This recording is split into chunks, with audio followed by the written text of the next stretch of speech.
Hello and welcome to 100% marks. आज हम लोग पढ़ेंगे class 7 chapter number 1 nutrition in plants का थर्ड पार्ट। तो चलिए शुरू करते हैं।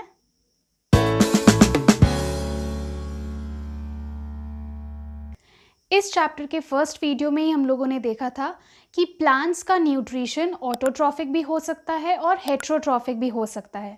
ऑटोट्रॉफिक न्यूट्रिशन के बारे में हम लोगों ने फर्स्ट वीडियो और सेकेंड वीडियो में डिस्कस किया है, लेकिन हेट्रोट्रॉफिक न्यूट्रिशन भी होता है प्लांट्स का। तो हेट्रोट्रॉफिक न्यूट्रिशन मतलब क्या हुआ? हेट्रोट्रॉफिक वर्ड दो वर्ड से बना है, हेट्रो और ट्रॉफिक, जिसमें हेट्रो का मतलब होता है अनदर और ट्रॉफिक का मतलब होता है टू फीड, जिसका टोटल मतलब निकलता है कि ऐसा न्यूट्रिशन जिसमें कि ऑर्गेनिज्म खुद का खाना खुद से प्रिपेयर नहीं कर सकता है और वो दूसरे ऑर्गेनिजम्स पर डिपेंडेंट होता है अपने नरिशमेंट के लिए, अपने खाने के लिए। तो प्लांट्स भी ऐसे हो सकते हैं जो कि हेट्रोट्रॉफिक न्यूट्रिशन करते हैं। ऐसे प्लांट्स को हम हेट्रोट्रॉफिक प्लांट्स कहते हैं। ये जो हेट्रोट्रॉफिक प्लांट्स हैं ये ज़्यादातर नॉन ग्रीन होते हैं, मतलब इनमें क्लोरोफिल प्रेजेंट नहीं होता है ज़्यादातर। लेकिन कुछ हेट्रोट्रॉफिक प्लांट्स ऐसे भी होते हैं जो ग्रीन होने के बावजूद भी हेट्रोट्रॉफिक कैटेगरी में रखे जाते हैं। इन सब के बारे में हम लोग आगे इस वीडियो में जानेंगे। हेट्रोट्रॉफिक न्यूट्रिशन एनिमल्स भी करते हैं और एनिमल्स के हेट्रोट्रॉफिक न्यूट्रिशन के बारे में हम लोग सेकेंड चैप्टर में पढ़ेंगे, जो कि है न्यूट्रिशन इन एनिमल्स। अपने मोड ऑफ न्यूट्रिशन पर हेट्रोट्रॉफिक प्लांट्स को 4 ग्रुप्स में बांटा गया है। तो ये 4 टाइप के हेट्रोट्रॉफिक प्लांट्स हैं: parasitic plants, saprophytic plants, insectivorous plants and symbiotic plants. इन सारे टाइप के हेट्रोट्रॉफिक प्लांट्स को हमें एक एक करके डिटेल्स में आगे वीडियो में समझना है। तो चलिए शुरू करते हैं। तो पहली कैटेगरी है पैराजिटिक प्लांट्स की। तो जो वर्ड है पैराजिटिक, ये आता है पैराजाइट से, जिसके बारे में आपने क्लास 6 में पढ़ा है, जिसमें आपको बताया गया है कि पैराजाइट एक ऐसे ऑर्गेनिज्म को कहा जाता है जो किसी दूसरे ऑर्गेनिज्म के बॉडी के अंदर या उसके बॉडी के ऊपर रहता है और उसी ऑर्गेनिज्म से वो अपना फूड ऑब्टेन करता है। तो जिस ऑर्गेनिज्म के बॉडी से वो फूड ऑब्टेन करेगा उसको हम होस्ट कहेंगे, और जो ऑर्गेनिज्म उस होस्ट पर डिपेंड करता है अपने फूड के लिए उसको हम पैराजाइट कहेंगे। तो ये चीज़ आपने क्लास 6 में पढ़ी है। यहाँ पर हम पढ़ने वाले हैं ऐसे ऑर्गेनिजम्स के बारे में जो कि पैराजाइट हैं और साथ में ही वो प्लांट्स भी हैं। मतलब हम यहाँ पर ऐसे प्लांट्स के बारे में पढ़ेंगे जो कि पैराजिटिक बिहेवियर शो करते हैं, मतलब कि वो किसी दूसरे प्लांट पर डिपेंडेंट होते हैं अपने फूड के लिए। तो यहाँ पर हम जो पैराजिटिक प्लांट्स पढ़ेंगे वो 2 टाइप्स में पढ़ेंगे। पहला टाइप है टोटल पैराजाइट और दूसरा टाइप है पार्शियल पैराजाइट। टोटल पैराजाइट ऐसे पैराजाइट्स को कहा जाता है, ऐसे पैराजिटिक प्लांट्स को कहा जाता है जो कि टोटली किसी दूसरे होस्ट प्लांट पर डिपेंडेंट होते हैं अपने खाने के लिए, वाटर, मिनरल्स, हर चीज़ के लिए होस्ट प्लांट या होस्ट ट्री पर डिपेंडेंट होते हैं। तो ऐसे प्लांट्स को हम टोटल पैराजाइट के कैटेगरी में रखेंगे, जिसका एग्जाम्पल हमें यहाँ पर डिटेल में समझना है। जिसका एक एग्जाम्पल हम समझेंगे यहाँ, दैट इज़ डॉडर। उसको हिंदी में कहा जाता है अमर बेल। तो उसे हम आगे डिटेल्स में पढ़ेंगे इस वीडियो में। और दूसरी कैटेगरी जो मैंने आपको बताई दैट इज़ पार्शियल पैराजाइट। पार्शियल पैराजाइट ऐसे पैराजिटिक प्लांट्स होते हैं जो कि पूरी तरीके से होस्ट ट्री पर डिपेंडेंट नहीं होते हैं, कुछ हद तक पार्शियली होस्ट ट्री पर या होस्ट प्लांट पर डिपेंडेंट होते हैं। इसका भी एक एग्जाम्पल हमें इस वीडियो में पढ़ना है डिटेल में, दैट इज़ मिसेल्टो। इसके बारे में भी हम लोग आगे वीडियो में डिस्कस करेंगे। टोटल पैराजाइट का जो एग्जाम्पल मैंने अभी बताया वो है डॉडर, जिसको हिंदी में अमरबेल कहा जाता है।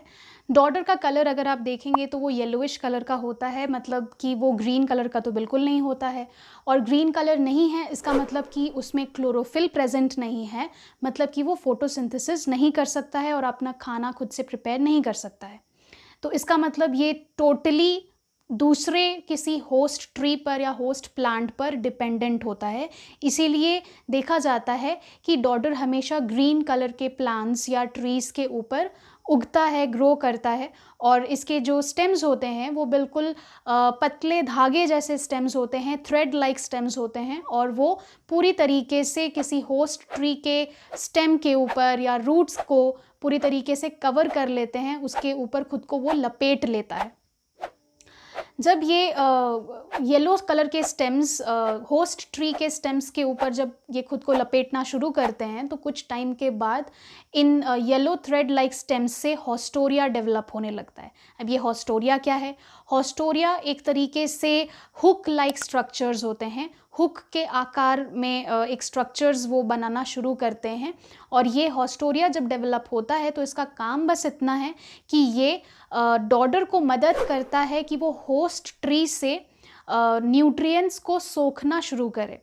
होस्ट ट्री जो भी फोटोसिंथेसिस करके न्यूट्रिएंट्स बना रहा है या वाटर या मिनरल्स उसके बॉडी में आ रहा है, वो सारा कुछ डॉडर कंज्यूम कर सके, एब्जॉर्ब कर सके, उसके लिए ये हॉस्टोरिया उसको मदद करता है।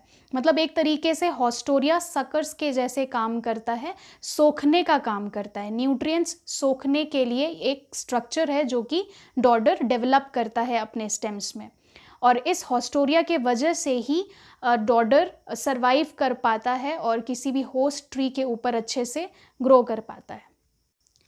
पार्शियल पैरासाइट का जो एग्जाम्पल मैंने आपको बताया था वो था मिसेल्टो, लेकिन अगर आप इसकी स्पेलिंग देखेंगे तो वहाँ पर मिस्टलेटो लिखा गया है। तो इसे जब आप प्रोनाउंस करेंगे तो इसमें टी साइलेंट होता है, इसलिए हम इसे मिसेल्टो कहते हैं। तो आपको भी इसे मिसेल्टो ही प्रोनाउंस करना है, मिस्टलेटो नहीं कहना है। लेकिन हाँ, जब आप एग्ज़ाम में लिखें इस स्पेलिंग को ज़रूर ध्यान रखिएगा, इसमें काफ़ी स्पेलिंग मिस्टेक्स होती हैं, तो इस टी को ध्यान रखिएगा। भले ही हम इसे मिसेल्टो कहते हैं लेकिन ये टी भी वहाँ पर मौजूद है और आपको उसको इसके स्पेलिंग में इंक्लूड करना है। तो चलिए अब समझते हैं कि मिसेल्टो कैसे सर्वाइव करता है, अपना न्यूट्रिशन कैसे ऑब्टेन करता है। मिसेल्टो का कलर अगर आप देखेंगे तो वो ग्रीन कलर का होता है, जिसका मतलब ये है कि उसमें क्लोरोफिल प्रेजेंट है, वो फोटोसिंथेसिस कर सकता है। तो अगर वो फोटोसिंथेसिस कर सकता है मतलब कि वो पूरी तरीके से होस्ट ट्री पर डिपेंडेंट नहीं होता है। जिस भी होस्ट ट्री के ऊपर मिसेल्टो ग्रो करता है वो पूरी तरीके से होस्ट ट्री पर डिपेंडेंट नहीं होता है, क्योंकि वो खुद फोटोसिंथेसिस कर सकता है, क्योंकि वो खुद ग्रीन कलर का है। तो इसीलिए वो पार्शियल पैरासाइट कहलाता है। पार्शियल मतलब कुछ हद तक वो होस्ट ट्री पर डिपेंड करेगा और पूरी तरीके से वो होस्ट ट्री पर डिपेंड नहीं करेगा, इसी का मतलब होता है पार्शियल पैरासाइट। लेकिन मिसेल्टो आखिरकार किस चीज़ के लिए डिपेंड करता है होस्ट ट्री पर? होस्ट ट्री पर ये डिपेंड करता है वाटर और मिनरल्स के लिए। वाटर जो कि एक इम्पॉर्टेंट चीज़ होती है फोटोसिंथेसिस करने के लिए, तो फोटोसिंथेसिस में जो वाटर चाहिए वो वाटर ऑब्टेन करता है मिसेल्टो फ्रॉम द होस्ट ट्री। तो होस्ट ट्री या होस्ट प्लांट जो भी वाटर या मिनरल्स एब्जॉर्ब करते हैं अपने रूट्स के मदद से, उस वाटर और उस मिनरल्स को इस्तेमाल करता है मिसेल्टो। इस तरीके से मिसेल्टो को हम पार्शियल पैरासाइट कहेंगे और डॉडर को टोटल पैरासाइट कहेंगे। बाकी बचे हुए हेट्रोट्रॉफिक प्लांट्स हम लोग नेक्स्ट वीडियोस में पढ़ेंगे। तो मिलते हैं अगली बार एक नए इंफॉर्मेटिव वीडियो के साथ। Till then keep learning, happy learning.